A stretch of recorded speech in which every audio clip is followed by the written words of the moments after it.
ছোট ছেলেমেয়েদেরই আছে এখনও। কিন্তু আমাদের দেশে সবচেয়ে বড় সমস্যা হচ্ছে যে পাইলট হওয়ার জন্য যেই খরচ বা কষ্টটা লাগে বা লেখাপড়া করার জন্য যেই খরচ হয়, সেটা অনেক পরিবারই বহন করতে পারে না। নর্মালি দেখা যায় একটা যে কোনো ফ্লাইং স্কুল থেকে লেখাপড়া করতে পিপিএল সিপিএল কোর্স কমপ্লিট করতে প্রায় 35 থেকে 40 লক্ষ টাকা খরচ হয়। পরবর্তীতে চাকরি পেতে পেতে আরও 10 থেকে 20 লক্ষ টাকা খরচ হয়।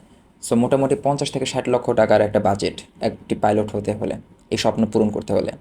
সো এর ফলে দেখা যায় যে অধিকাংশ ছেলেমেয়েদের স্বপ্ন থাকার পরেও তারা পাইলট হতে পারে না। কিন্তু এই সমস্যার সমাধান করতে পারে আমাদের বাংলাদেশ বিমান বাহিনী। বিমান বাহিনীতে প্রতি বছর 2টি করে সার্কুলার হয় এবং প্রত্যেকটা সার্কুলারে পাইলটের রিকোয়ারমেন্ট থাকে।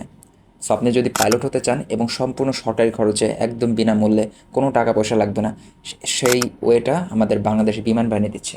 বিমান বাহিনীতে আপনি খুব সহজেই আইএসএসবি পরীক্ষায় গ্রিন কার্ড পেয়ে ট্রেনিংয়ের মাধ্যমে পাইলট হতে পারেন। তবে হ্যাঁ, এখানে প্রসিডিউরটা একটু ভিন্ন। একজন কমার্শিয়াল পাইলট হতে হলে যেই প্রসিডিউর আপনাকে ফলো করতে হয়, বিমান বাহিনীতে একটু ডিফারেন্ট। এখানে আপনার এসএসসি এইচএসসিতে 4.5 থাকলে এনাফ, এবং আপনাকে অবশ্যই সায়েন্স ব্যাকগ্রাউন্ডে হতে হবে, এবং আপনার চোখে কোনো প্রবলেম থাকা যাবে না, ঠিক আছে? 6/6 আপনার চোখ, আপনি ফিজিক্যালি ফিট থাকলে আপনি অবশ্যই পরীক্ষায় অংশগ্রহণ করবেন, এবং পরীক্ষাতে আপনার preliminary written viva and finally যে পরীক্ষাটা খুবই গুরুত্বপূর্ণ সেটা হচ্ছে আইএসএসবি, এবং আইএসএসবি পরীক্ষাটা ক্লিয়ার করার মাধ্যমে আপনি খুব সহজেই ট্রেনিংয়ে যেতে পারেন।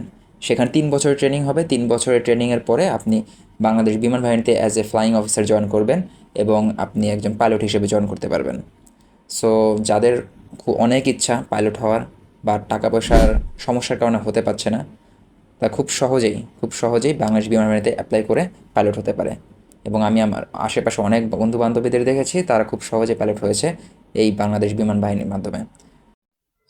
সো এটা আমি মনে করি আমাদের জন্য অনেক বড় একটা সুযোগ আমাদের স্বপ্ন পূরণ করা।